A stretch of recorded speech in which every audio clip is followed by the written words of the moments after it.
मैं हूं मोहम्मद मुस्लिम शेख, आप देख रहे हैं मुंबई ब्रीफ न्यूज। इस वक्त हम गोवंडी के कमला नगर में मौजूद है, जहां पे एडवोकेट आसमा अहमद शेख के ऑफिस के ऊपर रंजीत सिंह राणा जी आए हैं यहाँ पे और यहाँ के लोगों से मुलाकात करने के लिए आए। रंजीत सिंह राणा जी, आप क्या कहना चाहेंगे कि जिस तरीके से आपने यहाँ पे जो गोवंडी के कमला नगर में आए एडवोकेट आसमा अहमद शेख के ऑफिस पे और यहाँ से लोगों के मुलाकात की, उनके बारे में क्या कहना चाहिए? हम लोग यही कहना चाहेंगे कि एक नारा अक्सर आपने सुना होगा कि एक बिहारी 100 पे भारी, वो हमारे अतीक सर ने साबित किया और मैं बिहारी होने के नाते कहना चाहता हूं कि एक बिहारी सबका आभारी। तो महाराष्ट्र के आभारी हैं कि हमारे बिहार के भाइयों को आप रोजगार देने में मदद करते हैं, 2 पैसा कमाने में मदद करते हैं। तो ये संबंध हम लोग हमेशा बेहतर करने की दिशा में काम करेंगे। कुछ पार्टी वाले लोग ये जहर फैलाना चाहते हैं, हमको बांटना चाहते हैं, बिहारी अलग है, महाराष्ट्र वाले लोग अलग हैं, लेकिन हम यहाँ पे जय बिहार जय महाराष्ट्र हिंदुस्तान जिंदाबाद का नारा बुलंद करने आए। जैसे देखा गया है कि बिहार के ढाका से आप वहां के प्रत्याशी है, AIMIM से 6 महीना पहले ही आपका घोषणा कर दिया गया था असदुद्दीन ओवैसी साहब ने, तो इसके बारे में क्या कहना आपका? देखिए, उन्होंने मेरी ईमानदारी को देखा, वफादारी को देखा। मैं लोकसभा का चुनाव इस पार्टी से लड़ा। मेरे पिताजी लंबे समय तक मंत्री रहे बिहार सरकार में और वो सांसद भी रहे। उसके बावजूद लोग कहते रहे कि भाई आप इस पार्टी में क्या कर रहे हैं, ये कट्टर मुसलमानों की पार्टी में आप क्या कर रहे हैं। तो उनको साबित कर रहा हूं और ये देखिए मुंबई में जिस तरीके का लोग मुझे प्यार दे रहे हैं, जिस तरह का एक पहचान है, एक AIMIM परिवार मुझे जिस तरीके से स्वीकार रहा है, तो एक हिंदू भाइयों को भी अपील करना चाहूंगा कि आइए, ये पार्टी आपकी पार्टी है और जिस तरीके का सम्मान इस पार्टी में आपको मिलता है, ये आने वाला भविष्य है इस पार्टी का और BMC इलेक्शंस होने वाले हैं। मैं अपने तमाम बिहार के भाइयों से आग्रह करता हूं कि AIMIM हम सब बिहारियों के लिए खास करके हर दुख तकलीफ में खड़ा रहता है। हमारी बहन एडवोकेट आसमा जैसी और हमारे अतीक सर जैसे लोग, तमाम AIMIM परिवार कार्यालय हमेशा आपके लिए खड़ा रहता है। तो आइए मिलकर के हम लोग बिहार और महाराष्ट्र के संबंध को और बेहतर करते हैं, इस उम्मीद के साथ हम लोग आए हैं। और बिहार में एक साजिश हो रही है कि वहां वोटर लिस्ट से हमारे बिहारियों का, खास करके जो प्रवासी हैं, बाहर मजदूरी करते हैं, उनका नाम काटने का साजिश है। इसलिए हम लोग आए हैं उनसे पूछने के लिए कि अगर आपका नाम कटा है या आपको कोई परेशानी है तो डॉक्यूमेंट दीजिए, हम आपका नाम उसमें शामिल कराएंगे और लोकतंत्र के सबसे बड़े त्योहार का हिस्सा बनिए।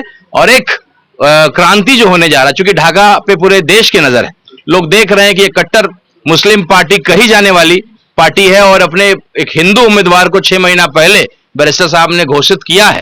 और अगर वो हिंदू उम्मीदवार जीत करके हैदराबाद का शेरवानी पहन करके शपथ ग्रहण करता है, पहला हिंदू विधायक होकर के, तो निश्चित रूप से AIMIM पे जो दाग लगाया जाता है उस दाग को हम खत्म करेंगे और ये साबित करेंगे ये कट्टर संविधान को मानने वालों की पार्टी है, ये कट्टर देशभक्तों की पार्टी है। एक आखिरी सवाल है आपसे, बिहार के अंदर देखा गया कि विकास के नाम पे कहीं ना कहीं जो वहां की जनता है वो परेशान है, जूझ रही है, लेकिन अभी बीच में एक इंटरव्यू जो काफी तेजी से वायरल हो रहा था, जो एक गांव के अंदर 1048 कुछ एकड़ जमीन जो है वहां पे जो स्थानीय लोग हैं, वहां से जो सेंट्रल गवर्नमेंट की जो सरकार ने जो अडानी जो उनके दोस्त थे उनको दे दिया गया है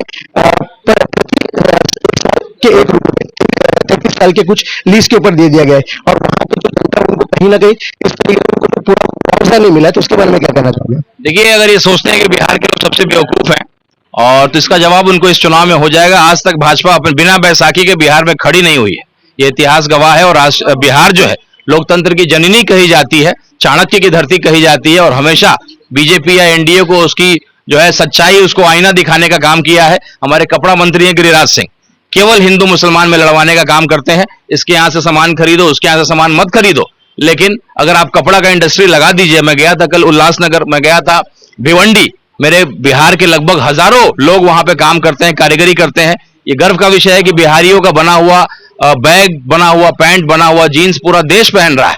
तो गिरिराज सिंह जी, आप जो कहते हैं कि भाई मुसलमान का बना हुआ या मुसलमान के हाथ का मत पहनो, तो अगर ये मानते हैं तो मुसलमान का बना हुआ कपड़ा, जीन्स, जो भी गंजी है उसको भी छोड़िए, उसको भी त्यागिए। अगर आपने उद्योग लगाया होता, मोदी जी का जो एक कार्यक्रम होता है बिहार में, उसके करोड़ों रुपए खर्च होते हैं, अगर उस एक कार्यक्रम का खर्च हमें मिल जाए तो बिहार में एक बड़ा उद्योग खड़ा हो सकता है। क्योंकि यहाँ कारीगर के रूप में मेरे बिहारी यहाँ काम कर रहे हैं और जेल की तरह बहुत बुरी हालात में यहाँ रहते हैं, देख करके बड़ा तकलीफ होता है। तो हम लोग चाहते हैं कि अगर AIMIM को मौका मिले, हमारे बैरिस्टर असदुद्दीन ओवैसी साहब के सिपाही अख्तरुल ईमान साहब इकलौते विधायक हैं, अगर बड़ी आबादी में विधायक बने, AIMIM इस बार सरकार बनाती है तो सारे अपने प्रवासी मजदूरों के लिए कुछ ना कुछ करेगी।